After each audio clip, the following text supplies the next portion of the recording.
Hey guys, tonight we're stepping back in time to the world of medieval castles. Picture yourself nestled deep within a towering fortress, surrounded by thick stone walls. The air is cool and damp, and as you take a breath, it's as if the chill of the stone itself seeps into your bones. Now, you might be imagining yourself as royalty, perhaps living in a grand room with plush furnishings.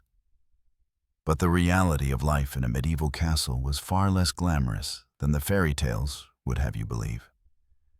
You probably won't survive this journey without a few "why didn't I think of that" moments, so make sure you're comfy before we dive deeper into the heart of it. Let's start with the cold. Oh yes, the cold that permeated everything in a medieval castle. You might think of castles as these grand, imposing structures with towering spires and grandeur. But that beauty came at a cost. The stone walls, though sturdy and defensive, were the perfect climate controllers for the cold, damp air. Medieval castles, built in a time long before central heating, trapped the chill inside, and with little insulation, the temperature inside was often just as harsh as the bitter winds outside. Can you feel that shiver? As you walk through those vast stone hallways, you can almost feel the coldness of the stone under your feet, the draft creeping through every crack in the walls. Your breath fogs in the air as you struggle to get comfortable, your clothes offering little protection against the biting cold. You would have to get used to wearing layers of heavy woolen clothing, and, if you were lucky, maybe a bit of fur, just to make it through the day. The cold would be a constant companion, from early morning till the dimming of the day. And it wasn't just uncomfortable, it was a danger in its own right. The cold meant disease, a lack of hygiene, and the potential for serious illness.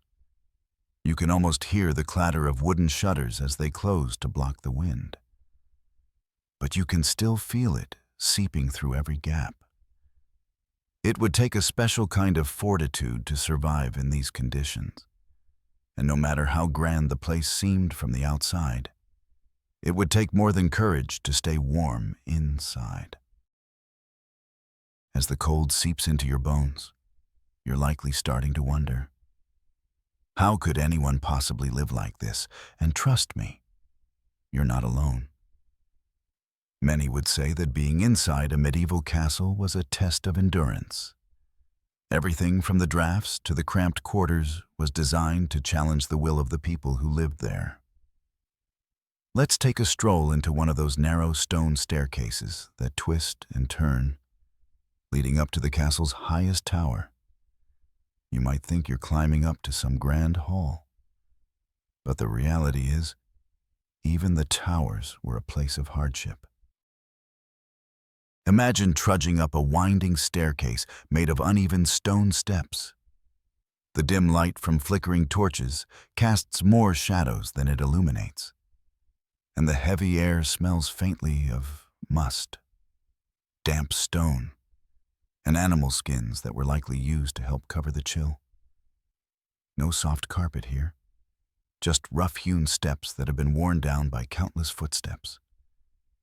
And if you're lucky enough to make it to the top, you'll be met with a room so small that you wonder how anyone could live in it. The windows, small and narrow, offer little comfort from the elements outside, and you can practically hear the howling wind as it pushes against the castle walls. These rooms were not designed for comfort. They were designed for defense. The only things in these rooms were the essentials: a straw mattress that barely kept you off the cold stone floor, a few rough-hewn wooden chairs, and a table that's more functional than decorative. The little light that trickles in through the small window is just enough for you to see the dust motes floating in the air. And the stone walls seem to close in on you, as if the castle itself is slowly encroaching on your space. Not exactly the luxurious setting one might expect from royal living, right? But this was the reality for most people in the castle, living in cramped, cold, and dark rooms, with very little to comfort them. Historians still argue whether the medieval castles were meant to keep their occupants uncomfortable for tactical reasons, or if it was simply a result of the harsh conditions of the time. Either way, it's clear that medieval castles weren't designed for relaxation, but for protection. The sense of isolation was palpable, and the stone walls, which would have once seemed so imposing to any invader, felt more like a trap to those who had to live inside them. Now, imagine you've managed to survive the narrow staircases and cold towers, but you're still not free from the discomforts of castle life. You've found your way into one of the larger halls, but it's still not what you'd call a cozy space. The hall is grand in its own way, high vaulted ceilings, large wooden beams overhead, and tapestries hanging along the walls. But it's also cold and filled with echoes. The stone floors are cold to the touch, and there's no heating beyond the occasional fireplace, which is mostly reserved for the lord or lady of the house. As you settle down onto one of the hard benches lined against the walls, you realize that the idea of comfort was a luxury few could afford. There's no such thing as personal space in these halls. The tables are long and filled with people, all jostling for their share of the evening meal. No one sits alone, and privacy is a concept that's mostly alien in this world. The noble class may have had slightly better accommodations, but even they weren't immune to the harsh realities of medieval castle life. But it's not just the physical discomforts that make castle life so tough. It's also the constant threat of danger. Castles weren't just homes, they were fortresses built for protection. You can feel the tension in the air, as every visitor, every servant, every guard could be a potential threat. Outside, the gates are tightly shut, and the drawbridge is raised to keep invaders at bay. But inside the walls, life is just as uncertain. You never know when the next attack might come, or when a rebellious faction might rise up against the ruling lord. A castle wasn't just a place of refuge, it was a constant reminder that safety was never guaranteed. Historians still debate whether medieval castles were truly safe havens, or if they were just another form of psychological torture. Some argue that the constant vigilance required to keep the castle secure was a constant strain on its inhabitants. After all, when you live in a fortress, you are always prepared for the worst. A loud sound in the night. It's likely the warning bell for an approaching enemy. A sudden knock at the door. It could be a traitor seeking entrance. In a world where life could be cut short in an instant. A castle wasn't just a place to live. It was a place to survive. And then there's the matter of food. Sure, you've made it into the hall, and there's food on the table. But the reality of what you're eating is far from luxurious. The meal before you is simple and often bland. Stews, bread, and salted meats. Vegetables are scarce, and anything resembling fruit is rare. You've got a small chunk of bread and maybe a thin slice of salted beef. And if you're lucky, a small helping of stewed greens. The medieval diet was heavy on what could be preserved, and fresh produce was a rare luxury. To make matters worse, the bread often had to be eaten with a knife, because it was so hard and stale from long storage. No butter, no jam, just plain, coarse bread that has been baked for days. Historians still argue whether the medieval diet was truly as grim as we think it was, or if some meals were actually quite decent. Some scholars suggest that there were feasts for the rich, filled with delicate dishes and roasted meats. But for the average person, the reality was much less appetizing. It's hard to imagine feasting when you've just eaten your 5th meal of dry bread and salty meat. The kitchen, if you get a chance to see it, is cramped and smoky, with a large hearth at its center. Women huddle around the fire, stirring massive pots of stew, and the air smells faintly of burning wood and meat. There's no refrigeration, so everything is preserved in salt or pickled. And that's just the way it is, a simple life, but not a particularly enjoyable one. Now that you're getting used to the chill of stone walls and the rough taste of stale bread, it's time to take a closer look at the castle's defenses. While it might seem like a majestic fortress, the reality of living in such a place means you're constantly reminded that it is, first and foremost, a military structure. The castle's thick stone walls, towering towers, and menacing battlements aren't just for show. They're meant to protect from the ever-present threat of war. Yet, as you walk through the halls, the most striking thing is the overwhelming sense of constant vigilance. The need for defense permeates everything, from the high windows to the narrow corridors.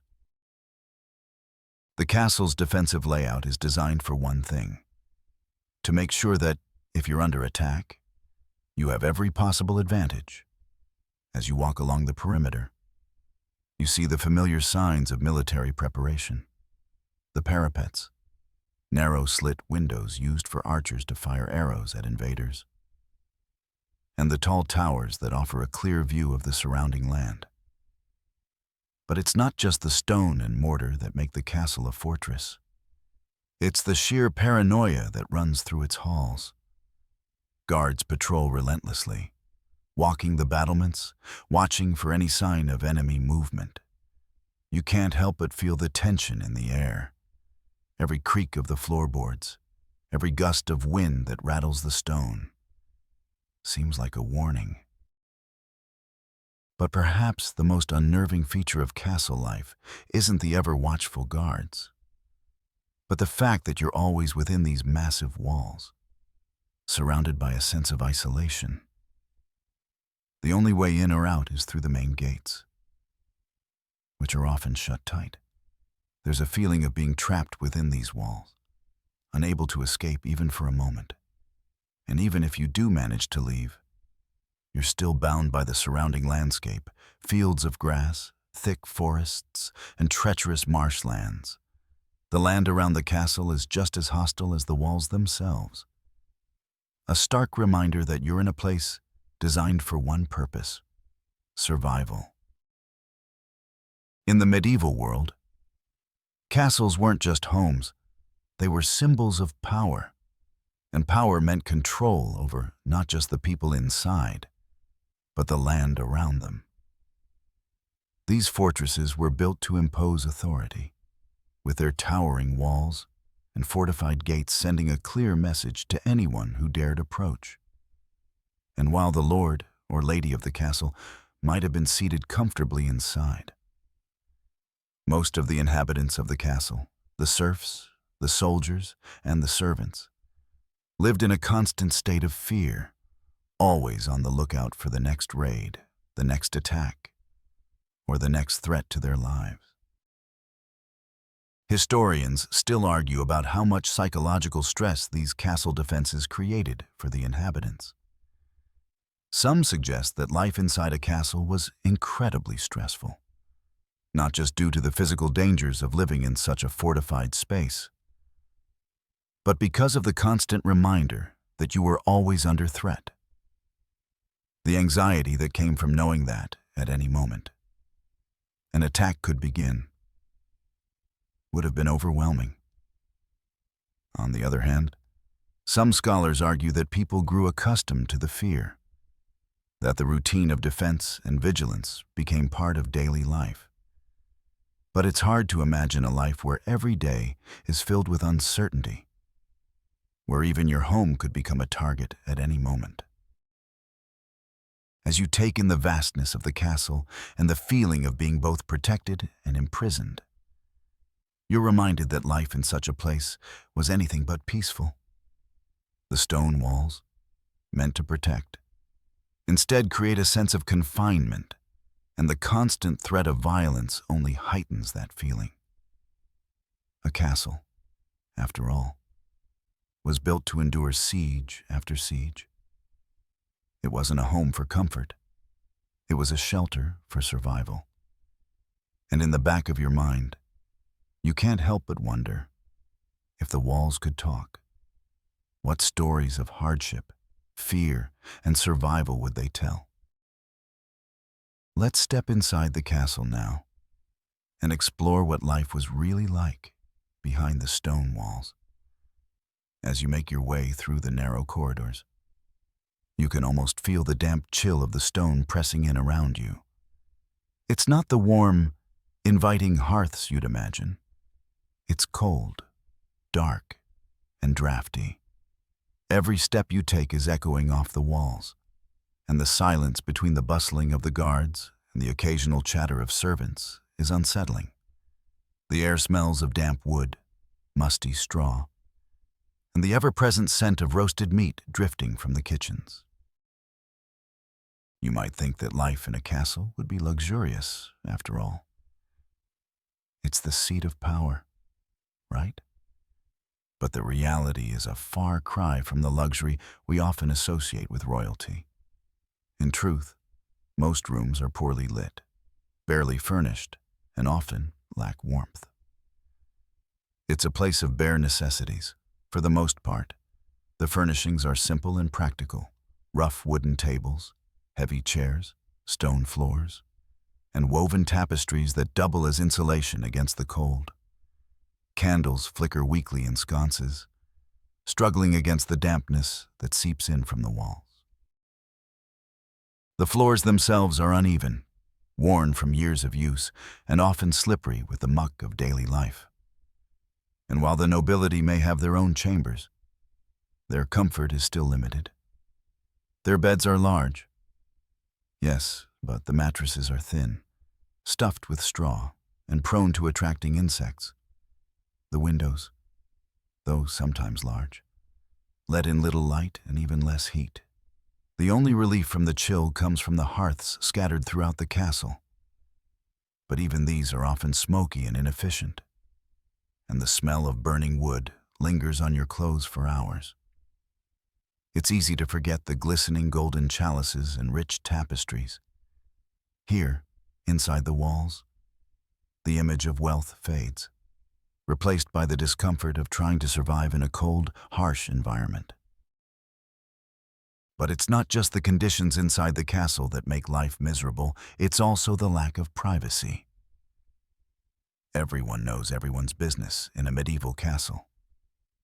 The noble family might have their own quarters, but these are still part of a larger, bustling, interconnected whole. Servants, soldiers, and courtiers all pass through the halls, and there's little separation between personal and public life. The very walls of the castle seem to whisper with secrets. A minor scuffle in the courtyard is likely to be heard in the distant hallways. A quiet conversation between lords could be overheard by a curious maid. And it's not just the lack of privacy that makes life in the castle difficult. There's also the constant presence of hierarchy. The social structure of medieval life is rigid, and you are always aware of your place in it, for a peasant or a servant. Even in the castle, you're always reminded of your status. The nobles may sit high in their chambers, but the lower classes toil away in the kitchens, the stables, or in the servants' quarters, which are as uncomfortable as they are cramped. The sharp division between the different classes is felt everywhere, as is the constant pressure to keep your head down and your mouth shut. But still, the real danger in these castles doesn't lie in the dampness or the uncomfortable beds. It lies in the tensions that simmer beneath the surface. Power struggles, political maneuvering, and backstabbing are the true dangers in this environment. Yes, there might be the occasional raid, but the battles fought inside these walls are often just as fierce. The intrigue, the scheming, the delicate balance of maintaining power. all of this plays out on a daily basis. It's easy to forget that behind the thick stone walls, there are no real walls protecting you from the people around you, your rivals, your enemies, your very own family. Historians still argue whether the lack of comfort in medieval castles was a necessary part of survival or a reflection of the times. Some suggest that the rough conditions were deliberately designed to keep the nobility grounded and connected to their military roots, while others claim that it was simply a consequence of limited resources and poor technology. Regardless of the reason, the fact remains that the castles we envision as grand fortresses were often more like vast, cold, and uncomfortable places to survive. Hardly the opulent palaces we might imagine. As you move through the darkened hallways, you can almost hear the creaking of the wooden beams and feel the cold stone beneath your feet.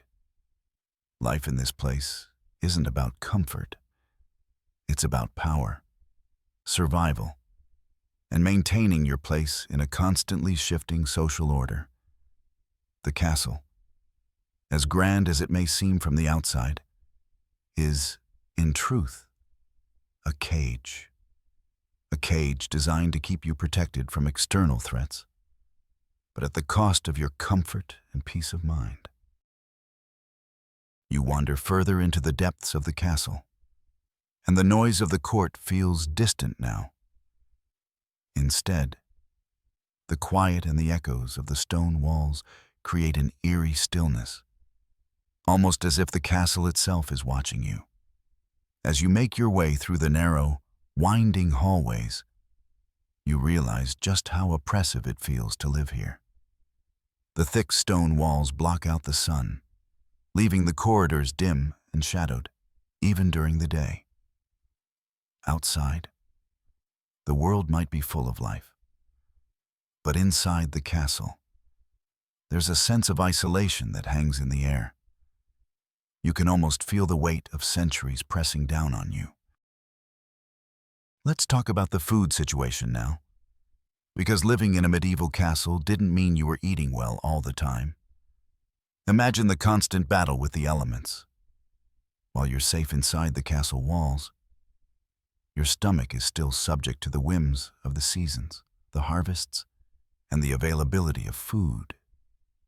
A feast might sound tempting, but it was rare. Most days, you'd be eating meals that were far from glamorous. The food itself was heavy and monotonous. Bread, salted meats, and whatever vegetables were available. There was no refrigeration, so food quickly spoiled and had to be preserved in salt, vinegar, or dried out. Even for the wealthiest of the castle's inhabitants, food was not always a guarantee. During times of war or famine, food shortages were common. The lord of the castle might sit down to a meal of roast meat and fine wine. But it wasn't uncommon for the lower servants to struggle with scraps or stale bread. And don't even get started on the quality of the water. It wasn't just a matter of running to the faucet. Water had to be carried in from the nearest source. And it wasn't always clean. The dangers of medieval water supply were well known, and you'd have to be careful not to drink something that might make you ill.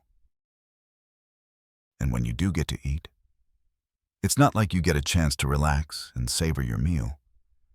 The dining areas were large, cold, and filled with the smell of roasting meat and stale bread. The noblemen and women might eat in some semblance of comfort. But for the servants, meals were often taken in hasty fashion, in the cold shadows of the kitchen, with little attention to detail. The sound of clattering trays and distant chatter fills the air as people rush to eat, to work, to survive. The stress of it all doesn't go unnoticed. As the day goes on, you're constantly reminded of your place in the castle's hierarchy. Historians still debate how much the food situation affected the mental well-being of those who lived in castles. Some suggest that the monotonous meals and uncertain access to food contributed significantly to the overall stress and ill health that many faced. Others claim that food in a medieval castle wasn't necessarily terrible. It was just, well, functional. Either way, it's clear that life was never easy in a castle. Even the most regal of meals was still constrained by the limitations of resources. And there was always the looming uncertainty about whether the next harvest would bring enough food to last the winter. Imagine yourself in one of those grand feasts, sitting at a long wooden table, surrounded by the harsh flicker of torchlight, while the rich meats and sweet cakes might be served in abundance. They are washed down with strong wine or ale that numbs the senses, hiding the rough edges of life. If you were the lucky one to sit at the Lord's table, you might have more to eat. But what about those in the back corners? They're only getting bits and pieces, the scraps from the Lord's lavish display. For them, the castle is a place of servitude, with only fleeting glimpses of luxury. At the same time, the threat of illness looms, and you'd have to be careful what you ate. As you sit there, sipping your wine and chewing on a bit of meat, you can't ignore the fact that even in this most privileged setting, your health is still fragile. The food that may seem so satisfying now could be spoiled, tainted by the lack of proper preservation or the unsanitary conditions in which it was prepared. It's a constant gamble, one that medieval life constantly forced you to play. So as you drift deeper into this picture of medieval castle life, consider this. You might have the security of stone walls and the title of nobility, but the rest is a game of chance. Your comfort, your food, and your health all hinge on what resources are available, what the seasons have provided, and whether the harvests have been good or bad. The precariousness of castle life reveals itself at every corner, even in a place that was meant to protect. Survival was always a precarious balance between luxury and suffering. Now, as you settle deeper into your mental exploration of life inside a medieval castle, let's talk about the even darker, less glamorous side of castle life: safety. Sure, you've got these tall, imposing stone walls around you, and they might make you feel secure. But do they really? While a castle may seem like an impenetrable fortress, the reality is that these fortifications had as many vulnerabilities as any other structure in the medieval world. Sure, the massive gates and towering walls were designed to keep enemies out. But what about everything that could go wrong inside the castle? You see, castles were often centers of power, filled with tension and intrigue. The larger the castle, the greater the number of people inside it. You've got the lord and his family, the knights, the servants, the cooks, the craftsmen, and everyone in between. It's a lot of people living together under one roof. And when that happens, the potential for danger becomes a constant companion. The castle is not just a place of power and privilege, but of constant competition, gossip, and even betrayal. Imagine yourself walking through one of those vast, dimly lit hallways, the sound of footsteps echoing off the stone walls, the shadows stretching long before you. This is a place where everyone's motives are up for question. In such a confined, isolated space, it would have been easy to find yourself in the middle of a political conflict, especially if you were a servant or a knight trying to make a name for yourself. The complex power dynamics of the medieval world often played out in these very hallways. Perhaps it was a family struggle for control, or a plot to overthrow the lord. These were common risks in any medieval castle, and it's a reminder that safety wasn't just about having big walls. It was about who was inside those walls with you. And then there's the threat of physical danger, because no matter how high you are in the hierarchy, you were never really safe. If a conflict arose, you could find yourself thrust into the chaos. The medieval castle, despite all of its grandeur, wasn't a place of peace. Knights, soldiers, and mercenaries all moved within those walls, and skirmishes could erupt at any moment. If you're sitting in the hall, trying to enjoy your dinner, you could suddenly find yourself caught in the middle of a violent fight. And let's not even talk about the wild animals that might have been kept in the castle for hunting purposes, like bears or large dogs. Things could get dangerous very quickly. It wasn't just the people within the walls that were a threat. The very design of the castle posed its own risks. Ever heard of the infamous murder holes? These were the openings in the ceilings or walls, where enemies or traitors could be poured upon with boiling liquids, arrows, or even stones. That's right. Not only was your safety threatened by human enemies, but your own surroundings could be a death trap, ready to turn on you without warning. Historians still argue whether the architectural design of castles was primarily about defense or about status. Some believe that the sheer scale of the castles, with their intimidating towers and imposing stonework, were meant to project power, making sure everyone knew who was in charge. Others claim the castle's thick walls and fortifications were designed to be impenetrable against outside forces. Either way, inside the castle, danger was never far away. The higher up you were, the greater the responsibility, and the greater the risk. And then there's the castle's most notorious feature, the dungeon. If safety wasn't guaranteed, then the dungeon was the grim reminder of what awaited anyone who crossed the wrong people in the castle. Imagine yourself being dragged down into the cold, damp depths of the dungeon, stone walls pressing in around you, the smell of mildew and decay filling your nose. You might not be there for long, but in that damp, oppressive space, even an hour would feel like eternity. It's easy to forget that many people spent their final days trapped in those dank cells, dying of starvation or illness. If you were lucky enough to be part of the higher echelons of society, you might have had a comfortable stay with a bit of food and maybe even a small fire to stave off the cold. But for most prisoners, it was a fate worse than death.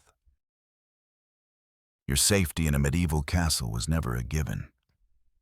Sure, the stone walls might have kept out the most obvious dangers, but inside, you were never truly safe. Betrayal, political intrigue, and even the design of the very walls were all reminders that life in a castle came with its own set of risks.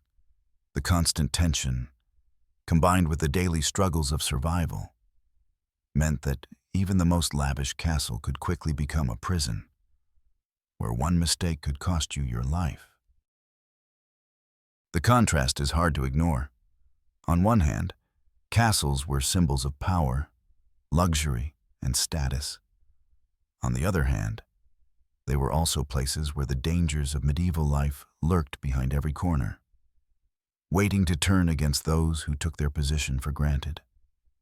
In this world, it wasn't just the enemies outside that were the threat. The real danger was living in the castle itself. Now that you're starting to get a sense of how dangerous life in a medieval castle could be, let's take a look at the less than glamorous side of castle living. The hygiene, or should I say, the lack of hygiene. You might imagine that the clean watana, polished stone walls of a medieval castle would be pristine. But in reality, hygiene was not a priority for most of its inhabitants. Medieval castles were often damp, cold, and poorly ventilated, which meant that the health of the people living there was constantly at risk. First off, let's talk about the bathrooms, or rather, the absence of proper bathrooms.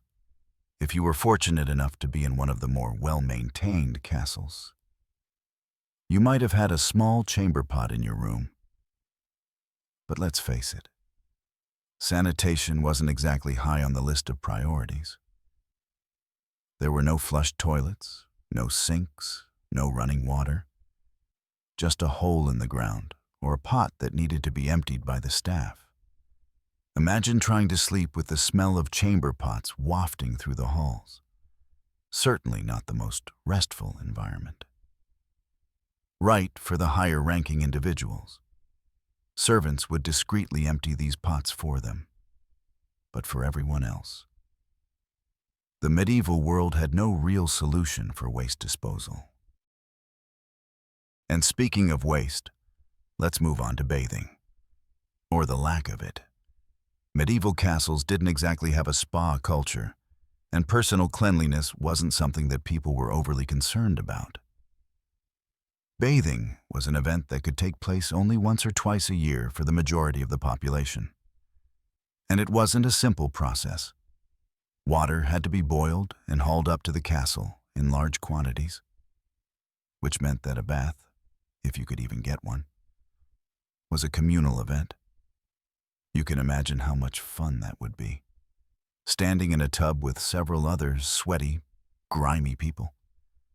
Hygiene was more about avoiding illness than achieving cleanliness, and most people simply accepted that they were going to smell bad. If you were lucky, you could get a rub down with oil or water, but even that wasn't a guarantee. Historians still argue whether medieval people simply didn't care about cleanliness or if they had different priorities. Some believe that they were deeply concerned about their health and understood the risks of unsanitary conditions, but lacked the knowledge or resources to address them properly. Others argue that the church played a major role in discouraging personal cleanliness, believing that bathing or excessive attention to one's appearance was a sign of vanity or indulgence. Regardless of the cause, the consequences were clear.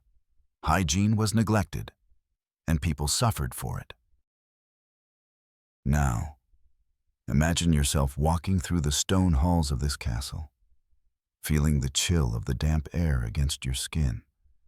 As you move deeper into the castle, you can smell the lingering scent of sweat and unwashed bodies. Every surface is covered in grime, and the stone walls seem to absorb the stench of life within. You can hear the occasional coughing or sneezing as the people around you fight off whatever disease is currently making the rounds. In these conditions, life expectancy was low, and sickness was constant. The lack of hygiene made it nearly impossible to avoid diseases like dysentery, typhoid, and cholera, which could easily wipe out entire families or even whole communities. And it's not just the people who were affected. The castle itself, as magnificent as it seemed, was constantly under siege from nature's elements. Dampness in the walls meant that mold and mildew were always present, making the air thick and unhealthy. You might have thought that castles were cool and pleasant. But in reality, they were often freezing cold in the winter and unbearably hot in the summer. There were no central heating systems or air conditioning. The best you could hope for was a fire in the hearth, and even that wasn't enough to ward off the damp chill.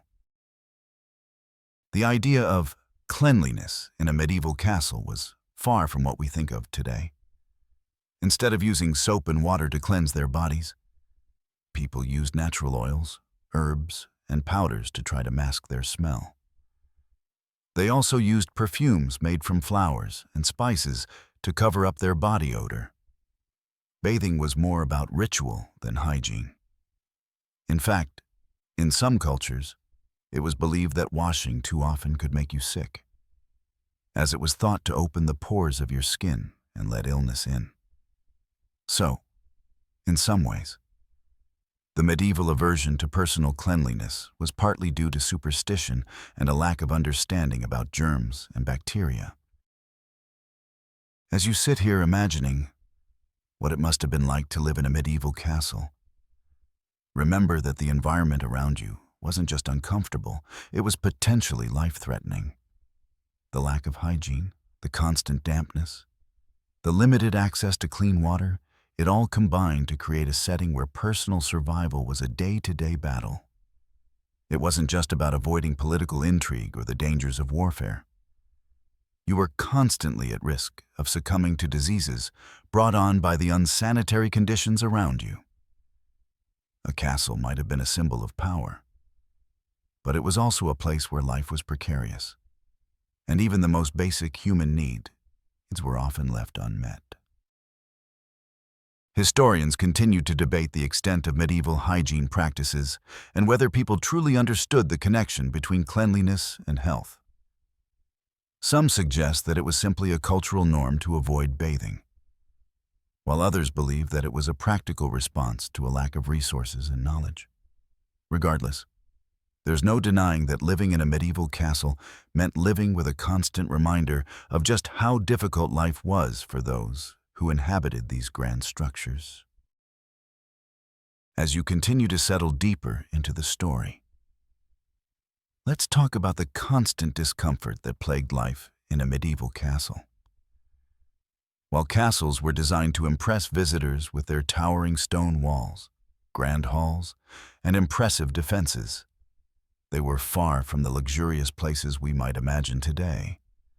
Life within those walls was full of hardship, particularly when it came to the physical environment. The castle's architecture, with its massive stone walls and narrow windows, created a setting where the temperature inside could be unbearable. In the winter, the stone walls would absorb the cold, and despite the large fireplaces, there was little to keep the chill from creeping into every corner. Imagine trying to sleep in a room that feels like an icebox, the cold seeping into your bones no matter how many furs and blankets you pile on. If you were lucky, you'd have a roaring fire in the hearth. But even then, the heat wouldn't reach all the rooms. Often, only the great hall and the Lord's chambers were properly heated, leaving the rest of the castle drafty and uncomfortable. Now, picture it in summer. The same stone walls that kept the cold in the winter also trapped heat in the summer, turning the castle into an oven. The narrow windows, while perfect for defense, didn't allow much ventilation. You can feel the stifling air, the oppressive heat making everything feel sticky and suffocating. The air in the lower floors, especially in the kitchens and storage rooms, was thick with the smell of food, animal fat, and the sweat of the many workers who labored around the castle. The castle's residents were left to deal with the intense heat, and it wasn't until the evening, when the temperatures dropped slightly, that some relief would come. Historians still debate how much the temperature of medieval castles contributed to the health of their inhabitants. Some believe that the constant temperature extremes were a major factor in the spread of disease, as it weakened the immune systems of the castle dwellers. Others suggest that the structure of the castles, with their damp walls and stagnant air, created an environment ripe for illnesses to thrive. Whatever the cause, there's no denying that the temperature within these castles made life uncomfortable and contributed to the constant battle against illness. But let's not forget the other discomforts that came with life in a medieval castle. The interiors, though grand in appearance, were often dark and gloomy. The only source of light came from candles or torches, which cast flickering shadows on the walls. The rich, dark tapestries that adorned the walls did little to brighten up the place. They were more about showcasing wealth and status than offering any aesthetic or emotional comfort. And while the floors might have been covered with rugs, they were often dusty and filled with straw. making them uncomfortable to walk on and prone to trapping all sorts of unpleasant smells. Now, picture the sounds of castle life, the constant clattering of boots on stone floors, the clinking of armor as knights moved through the halls, and the chatter of servants and soldiers in the corridors. It was an environment that was anything but peaceful.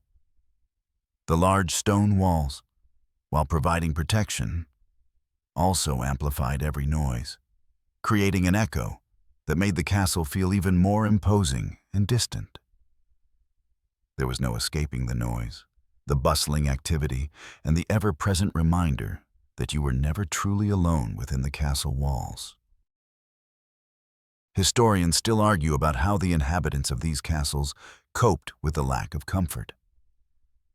Some suggest that people simply adapted to the harsh conditions, while others believe that the constant discomfort took a toll on the health and well-being of the nobility and their staff. What is certain is that life in a medieval castle was not the carefree, romanticized existence that it's often depicted to be in stories and legends. The struggle to survive in these cold, dark, and often smelly spaces was a daily challenge, and people often had to contend with conditions that modern comforts have long since eradicated. Now, imagine yourself standing in the great hall of the castle, feeling the chills seep through your clothes as you watch the servants stoking the fire, trying to warm the room just a little. The flickering light from the torches dances on the stone walls, casting long, eerie shadows, while you can hear the faint murmur of voices and the clinking of utensils from the feasting table. The smell of roasting meats fills the air, but it's a smell mixed with the earthy, musty odor of the damp stones and the sweat of those around you. This is the world of the medieval castle. A place of grandeur, yes, but also one of discomfort, noise, and constant struggle to maintain even the most basic standards of living. The constant battle against the elements, the lack of hygiene, the poor ventilation, these were the realities that castle residents had to contend with. Despite the impressive stone walls and the outward appearance of power and authority, the interiors were full of discomfort, and the people inside were often at the mercy of their environment. It's hard to imagine how anyone could live in such conditions for long, let alone thrive, let alone. Historians continue to explore how these conditions shape the lives of those who lived within these castles.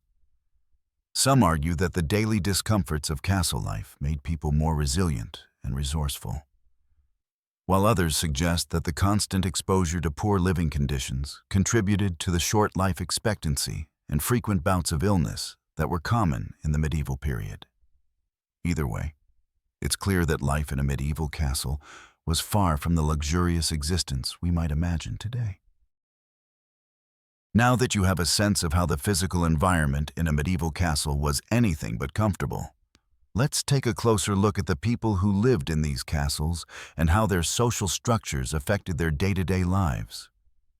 The feudal system, which governed medieval society, played a large role in how people within a castle interacted with each other. It wasn't just about who lived in the castle. It was about how power, resources, and status were distributed across various levels of society. At the very top of this pyramid were the lords and ladies, those of noble birth who had the privilege of living in the castle's more well-appointed chambers. For them, the castle was both a home and a symbol of power. Their living conditions were relatively better compared to the rest of the inhabitants. The lords would often reside in large chambers that were more insulated from the elements, featuring large stone fireplaces that offered some relief from the cold. Their chambers might have been furnished with elaborate tapestries and rugs, which at least made the space a little more livable compared to the rest of the castle. They also had access to better food and wine, and the company of other nobles or important figures from the surrounding lands. But let's not get too carried away. While the lords and ladies might have had better living conditions, they were still far from the luxuries we might expect. Their meals might have been lavish, but they were served on crude wooden tables, and despite the warmth of their chambers, the air still had that musty, earthy smell. Even their luxurious surroundings were framed by the cold. Hard stone walls of the castle that were ever present, emphasizing the fact that these castles were built for defense first, not comfort. Then, below the nobility were the soldiers, guards, and knights who made up the castle's defense force. They lived in the castle as well, but their quarters were much more modest. These rooms, often located in the lower levels of the castle, were dark, cramped, and cold, with very little insulation from the elements. Knights and soldiers, despite their important role in protecting the lord's lands, didn't have the privilege of privacy or comfort. Their rooms were often shared with others, and their armor, swords, and shields crowded the space, adding to the mess and discomfort. In many cases, these soldiers were expected to do hard physical labor, perform regular drills, and maintain the castle's defenses, all while living in cramped, less than ideal conditions. Then, there were the servants, the lowest tier of castle life. They were the ones who worked the hardest and had the least comfort. Servants, from the scullery maids to the chambermaids, lived in the back rooms of the castle, far from the grandeur of the lord's chambers. These rooms were usually small, poorly lit, and filled with the smell of cooking fires and animals, as the lower levels of the castle were often shared with the animals kept for food and protection. Servants worked long hours, performing the most basic, mundane tasks that kept the castle running, from cleaning to cooking to caring for the horses. They had little privacy, no personal space, and their living conditions were rough, to say the least. What's fascinating and tragic is that the vast majority of the people who lived in the castle, soldiers, servants, and even some of the knights, were forced to accept these conditions as part of their role in society. The idea of personal comfort wasn't something that could be taken for granted, and people had to work hard just to survive in the harsh environment of the castle. There was no such thing as an easy life in the medieval period. Historians still debate how much the social structure of the medieval castle influenced the lives of its inhabitants. Some argue that the rigid class system was a reflection of the harsh realities of medieval life, where survival was a constant struggle. Others suggest that these social divisions were exaggerated in literature and historical accounts, and that life in the castle might not have been as starkly divided as some suggest. But one thing is clear: life in the castle was a far cry from the romanticized images we see in movies today. While the nobility had certain privileges, they too lived under the shadow of the castle's cold, unyielding walls, constantly aware that their power and wealth could disappear as easily as they were gained. Picture it now: the lord of the castle, seated at his long wooden table, surrounded by his fellow nobles. The room is dimly lit by flickering torches, and the air is thick with the smell of roasted meats, bread, and wine. You see the soldiers, standing watch in the corners of the room, their armor gleaming faintly in the torchlight. And in the back, the servants are quietly cleaning up the mess, their faces tired from a long day of work. This is the castle life, full of hierarchy, with little regard for comfort, privacy, or well-being. Power, wealth, and survival are all intricately tied together, with little room for those who can't navigate the complex web of social and political expectations. Now that you have a sense of how people lived in a medieval castle, let's turn our attention to one of the most crucial aspects of castle life: defense. It's easy to imagine a castle as a fortress designed for protection. But the reality is much more brutal. A castle's primary purpose was, after all, defense. Yet even the strongest of these mighty fortresses was far from invincible. In this section, we'll take a look at how the very structure of the castle, despite its imposing appearance, often made life inside incredibly dangerous, especially during times of war or siege. First, picture the castle walls.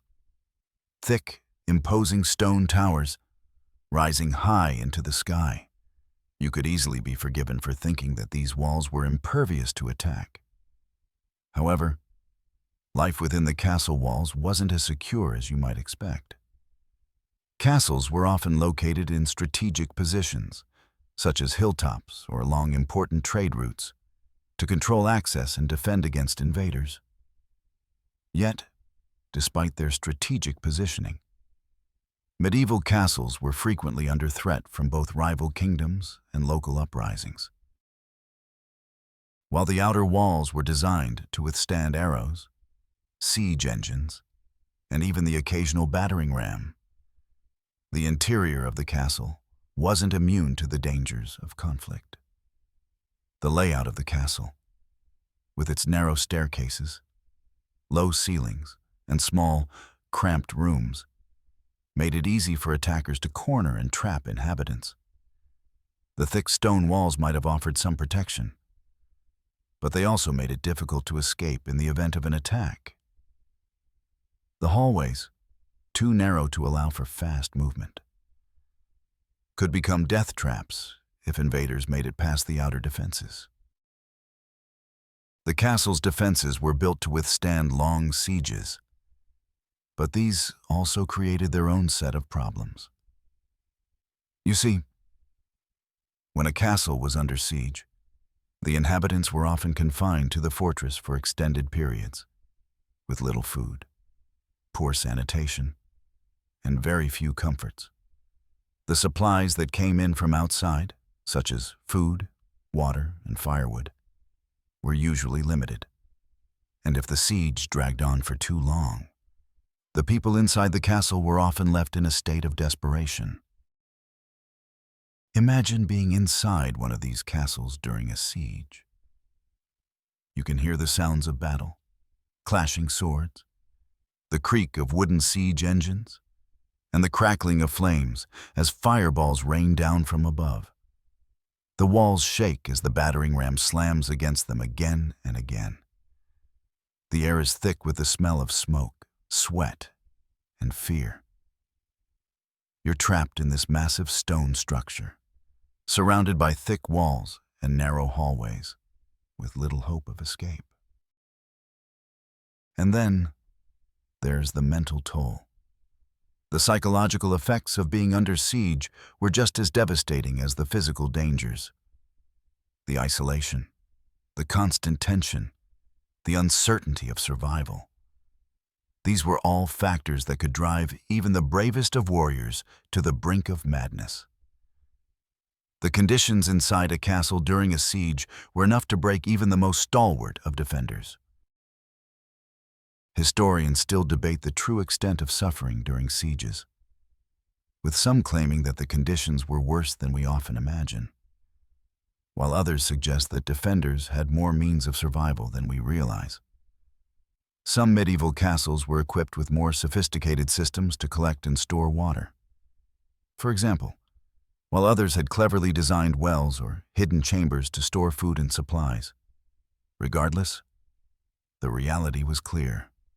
While the castle might have been a formidable structure, life inside it during a siege was a slow, grinding struggle for survival. But it wasn't just the external threats that made castle life dangerous. Within the walls of the castle itself, Tensions were often high. The lords, ladies, knights, and soldiers all had their roles to play. And when there was infighting among them, it could quickly turn deadly. Jealousies, power struggles, and betrayal were all too common inside the castle walls. And the threat of violence wasn't always from outside forces. Factions within the castle, especially during times of war, could be just as dangerous as the invaders at the gates. And yet, despite all these dangers, castles were also symbols of power. Their sheer size and presence acted as a deterrent, intimidating potential attackers and displaying the wealth and strength of their rulers. The high, impregnable walls, the massive gates, and the towering keep all spoke to a certain strength and security. But these defenses often masked the fact that, inside the castle, life was far from secure. The reality was much more precarious, with every moment in a castle under siege carrying the possibility of death or defeat. Now, as you think about life within a medieval castle during times of peace or war, imagine yourself on the top of one of those massive towers, looking out over the landscape. The view is breathtaking: forests, rivers, and distant hills stretching far beyond the walls. Yet beneath the surface, the dangers of castle life are always present. Even the most secure and well-defended castles were fragile, vulnerable to both internal and external forces. The beauty and strength of the castle were only as powerful as the people who defended it, and that was a heavy burden to bear. Now, let's take a moment to talk about one of the more unpleasant realities of castle life: the plumbing, or rather, the severe lack thereof. Castles, despite their grandeur and imposing presence, were not the bastions of cleanliness and hygiene that we might think of today. In fact, they were often smelly, unsanitary places where hygiene took a back seat to survival.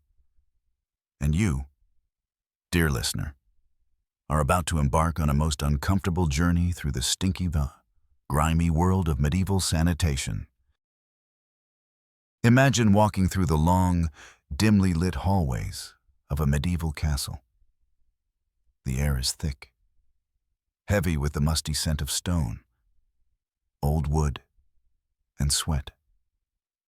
You can't help but notice the faint smell of something much worse: a pervasive, unpleasant odor that seems to hang in the air, creeping into the corners of every room.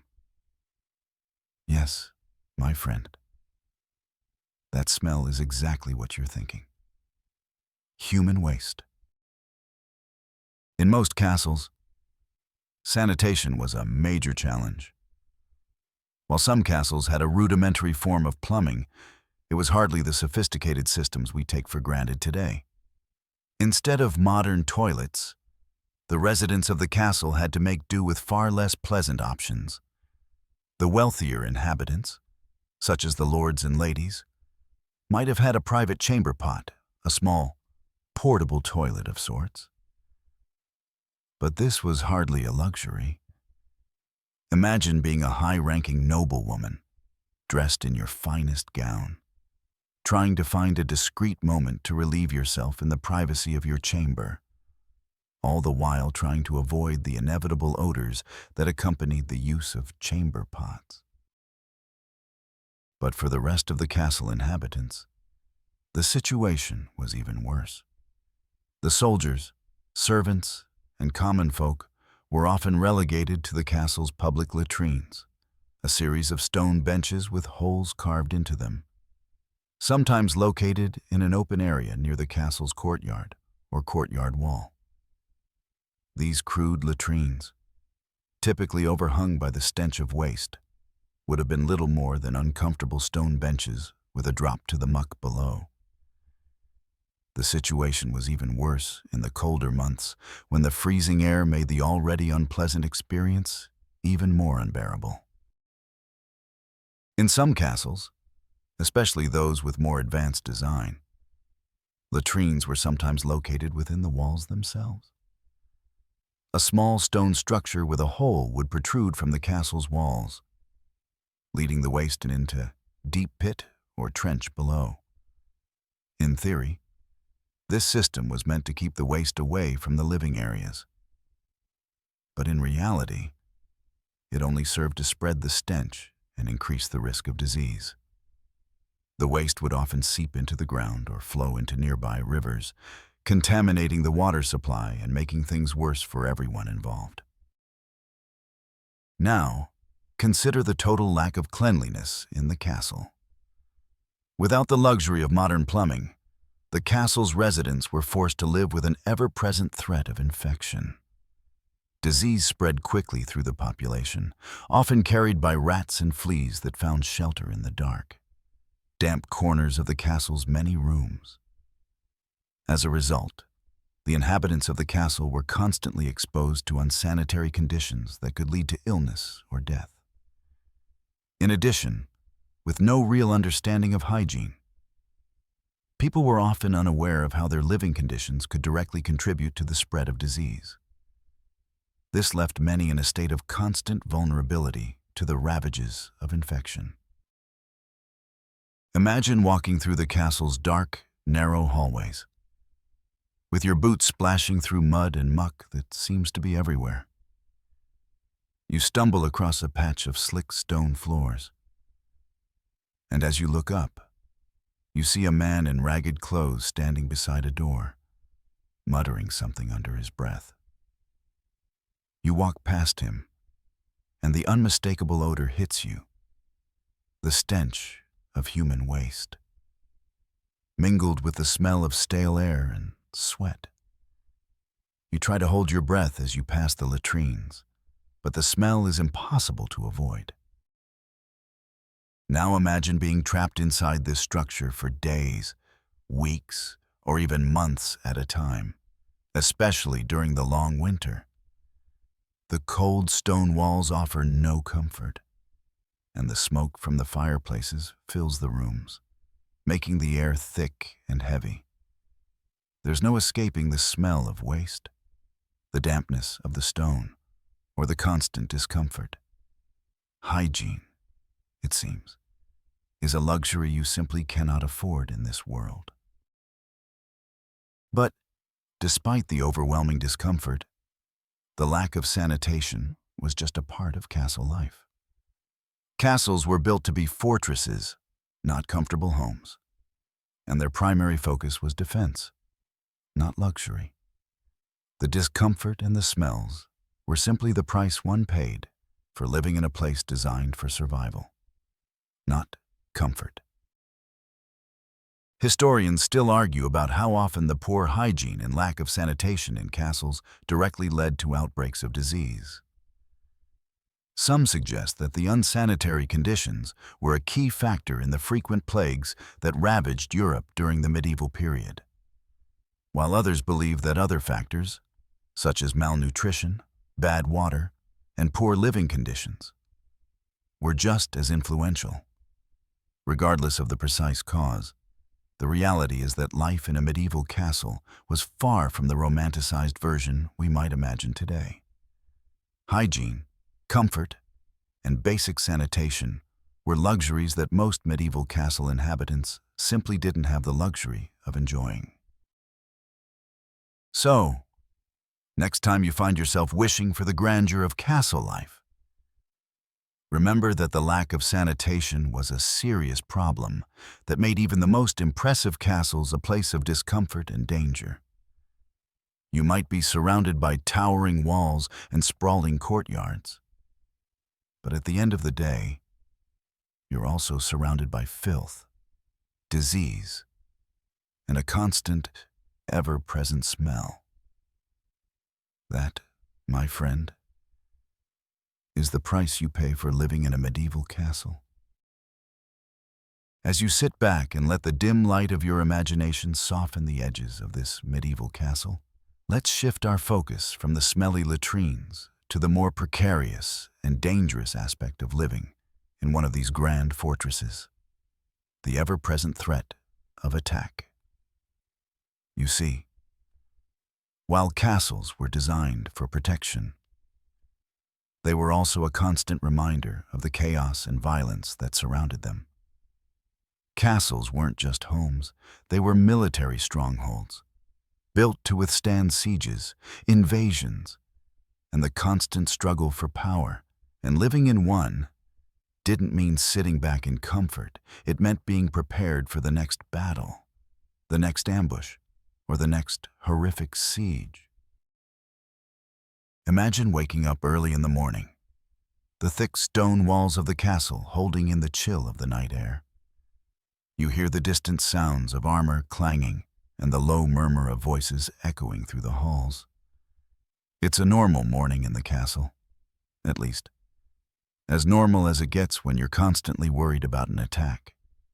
The lord of the castle, the noble family, and the soldiers are all preparing for a day of routine, which includes training, fortifying the walls, and always keeping an eye out for enemy movements. But that sense of security is fragile. At any moment, an enemy force could arrive, perhaps in the form of an invading army or a band of marauding knights bent on conquest. Medieval castles were built with one goal in mind: defense.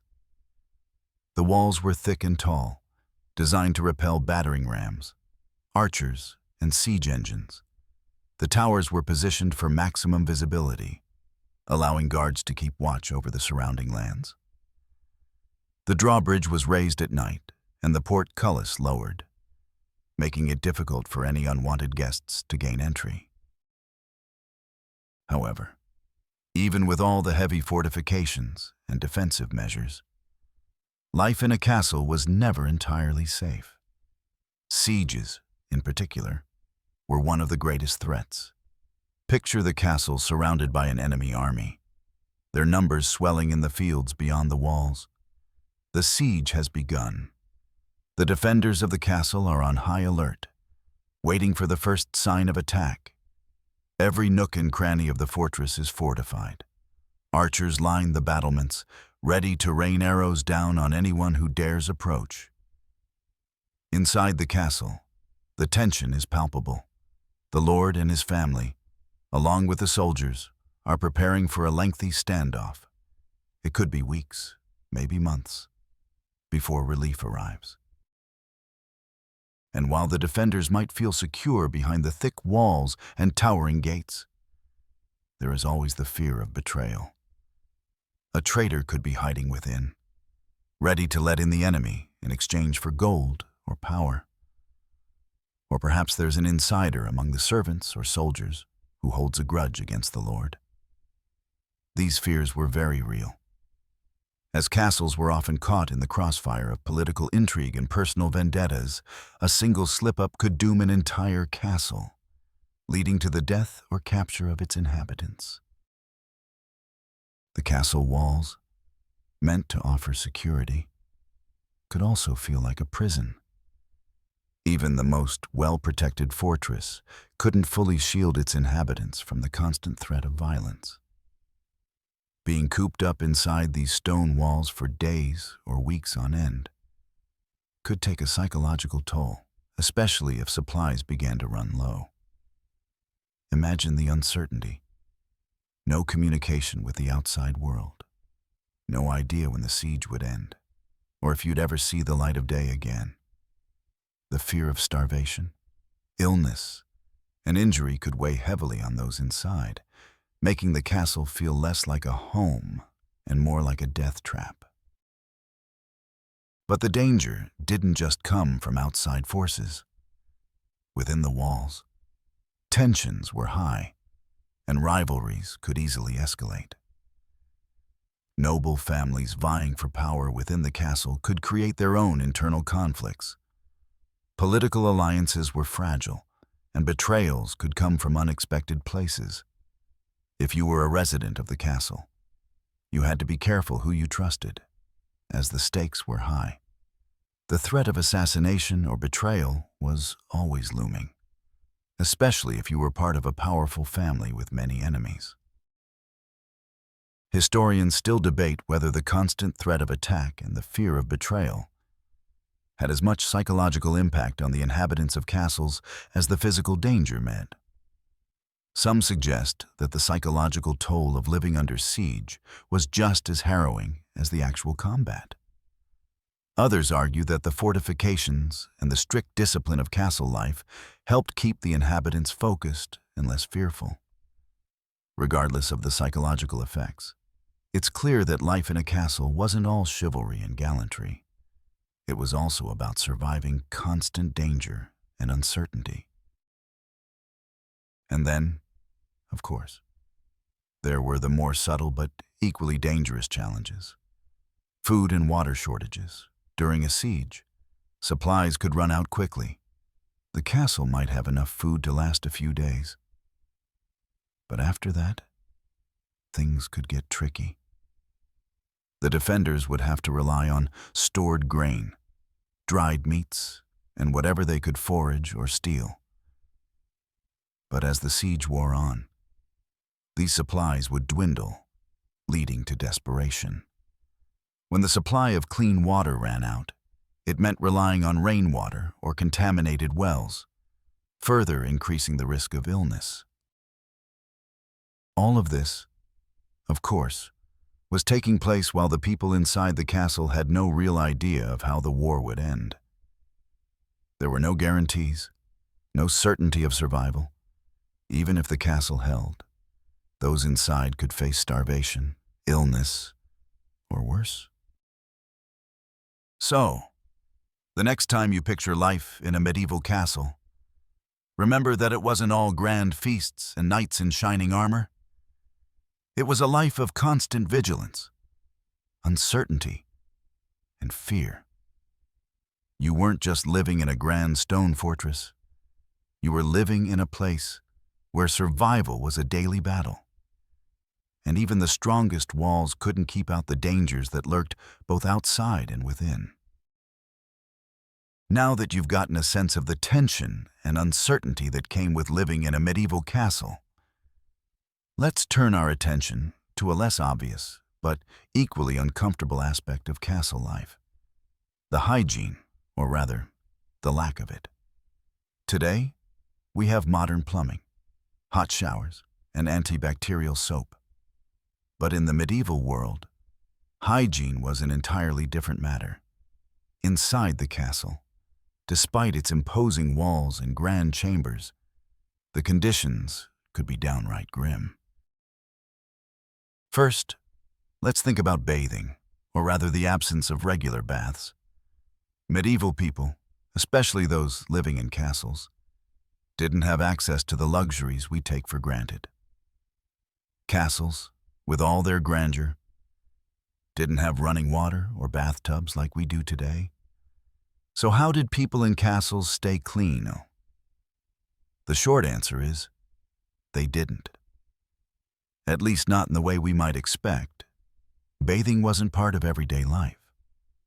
In fact, the very act of bathing was often viewed with suspicion. Many people believed that hot water opened the pores and allowed evil spirits to enter the body. Others thought it was unhealthy, associating it with disease or impurity. It's not surprising, then, that bathing wasn't a regular activity for the nobility either. When baths did happen, they were often a rare, communal event. Imagine a few nobles or important figures getting together, perhaps once a month, for a bath, using a large tub filled with water. The process was far from private. There were no towels or bathroom curtains to ensure modesty. You'd be in a large, open room with a few others, trying to get clean, but not really getting very clean. The water was often reused by others, and who knows what kind of germs and bacteria could have been passed along. If you were fortunate enough to have a bath, it would be a luxurious occasion, but hardly a hygienic one. Now, Even more intriguing is the fact that medieval people often relied on other methods to maintain cleanliness, especially the nobility. People of wealth could afford personal attendants who would comb their hair and help with grooming. But most people, noble or not, couldn't expect to wash their clothes often. Clothing was heavy, woolen, and often stained with sweat, dirt, and body oils. It was a time-consuming task to clean your clothes. And without washing machines or even the luxury of clean water at all times, clothes were worn for days or even weeks without proper cleaning. For the wealthy, an extravagant display of perfume became the substitute for actual cleanliness, to mask the smells of unwashed bodies and clothes. The nobility often doused themselves with scents derived from herbs, flowers, and oils. Think of it. Instead of a nice, refreshing shower, you have to rely on an overpowering cloud of lavender, rose, or even jasmine to disguise the stench of the day's grime. While this may have seemed luxurious to some, it didn't do much for the hygiene side of things. Historians still argue whether medieval people truly understood the importance of hygiene and how much it affected their health. Some scholars suggest that medieval people didn't have the same sense of cleanliness we do today because of their lack of understanding about germs and bacteria.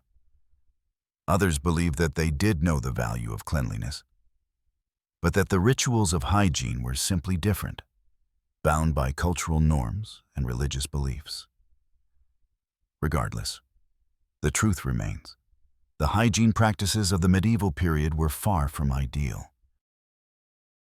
And it wasn't just personal hygiene that was neglected. Let's talk about the castle's interior. The floors, for example, were often made of dirt or stone, with straw scattered to provide some level of comfort. This straw was not changed regularly and became a breeding ground for pests. Imagine sleeping in a room that had straw covered in dust and insect droppings, with the stench of body odor and food waste lingering in the air. The chambermaids would try to clean up, but there was no quick way to change out the bedding or get rid of the smells that would permeate throughout the space. It's not difficult to imagine the discomfort of spending long nights in these conditions. The castle's kitchens weren't much better. Often located in the deepest parts of the castle, or even in separate buildings. They were dark, dank, and filled with the smells of cooking meat, stale bread, and burning wood. With no refrigeration and limited storage options, food would spoil quickly. Leftover food, scraps, and waste would often be thrown out the window into the courtyard, attracting flies, rats, and other vermin. The unsanitary conditions in which food was prepared made food poisoning a constant threat. It's said that the constant presence of rats in medieval kitchens was so overwhelming that they were often considered an unavoidable part of life, especially in castles.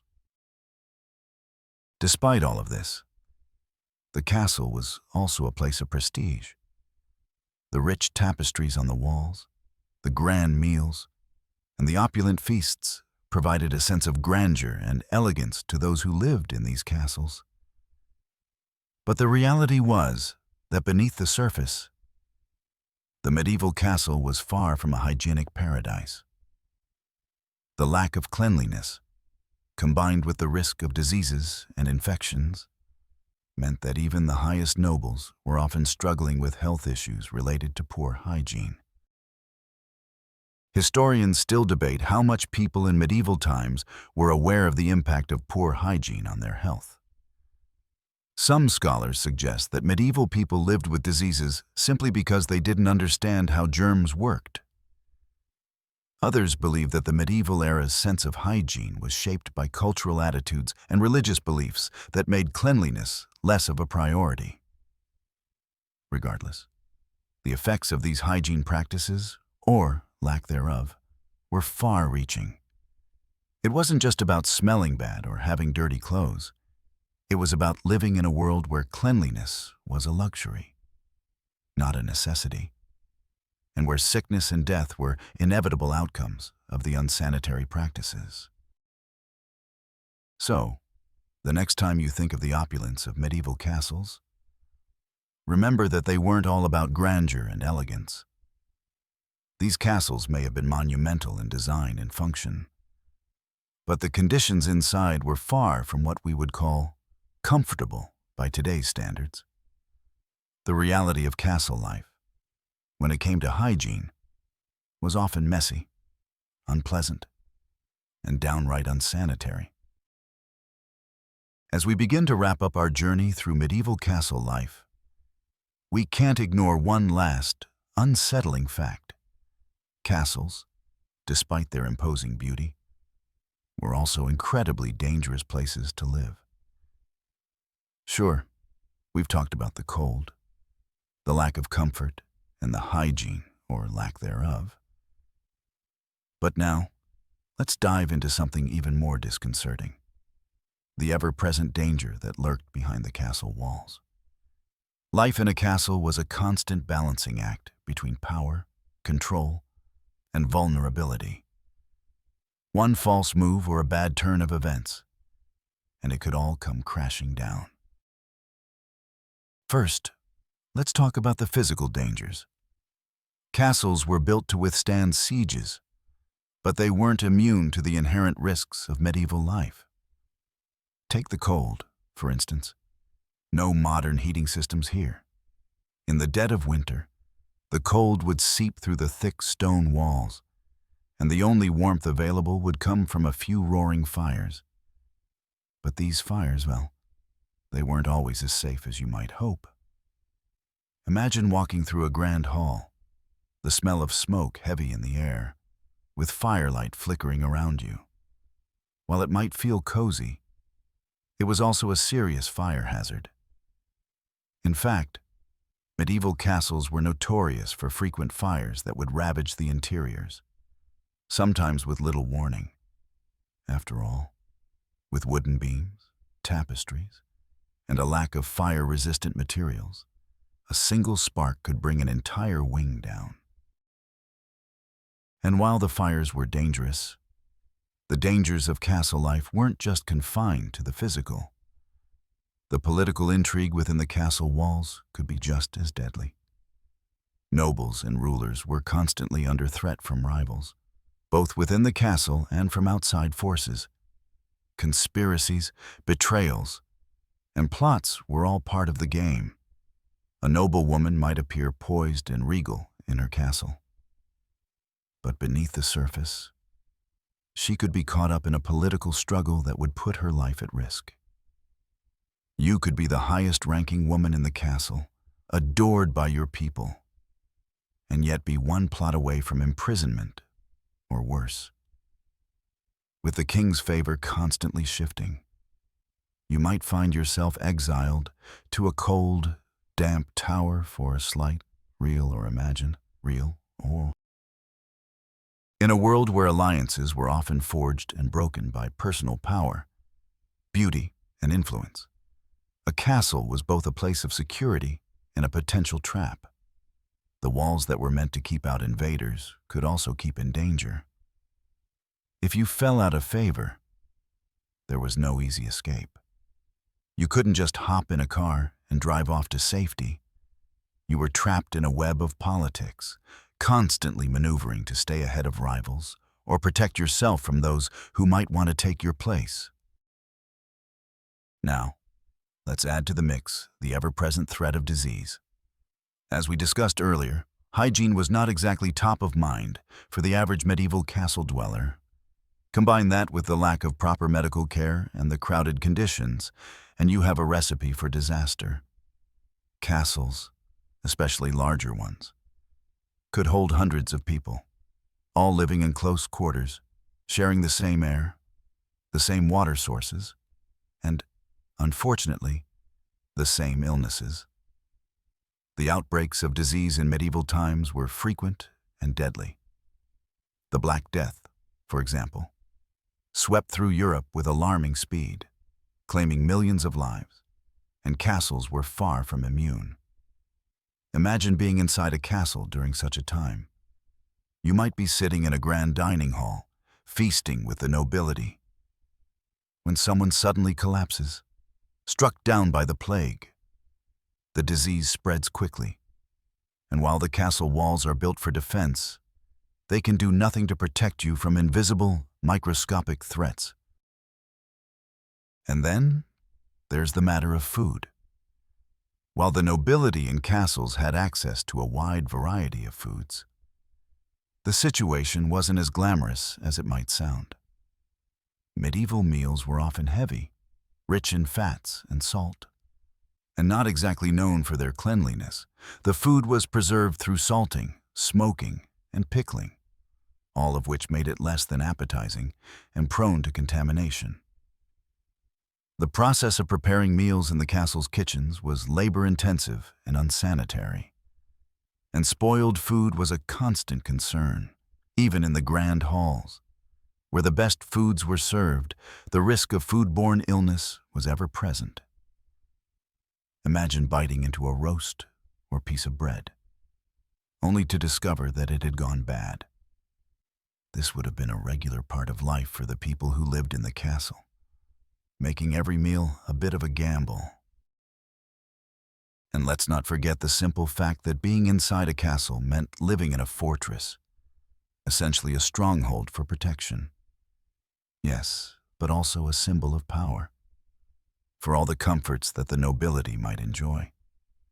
They were always under the scrutiny of their own subjects, their neighbors, and even their own families. A misplaced glance, a whispered rumor, or an accusation could lead to imprisonment or execution. That beautiful woman, the one with the fair skin and the captivating beauty, could easily become a target if her beauty was perceived as too dangerous or threatening. Imagine standing in your lavish chamber, your beauty giving you power, but knowing that one wrong move could lead to your downfall. Historians still debate whether medieval castle life, with all its danger and discomfort, was simply a reflection of the harsh realities of the time, or if it was a product of the power structures that sought to control and dominate. Some argue that life in a medieval castle was a constant game of survival, where only the strongest or the most cunning could thrive. Others suggest that it was a time when beauty, power, power, and danger were so intertwined that to be successful, one had to navigate all these threats with grace and intelligence. What is certain, however, is that life in a medieval castle was rarely as romantic or glamorous as it might seem today.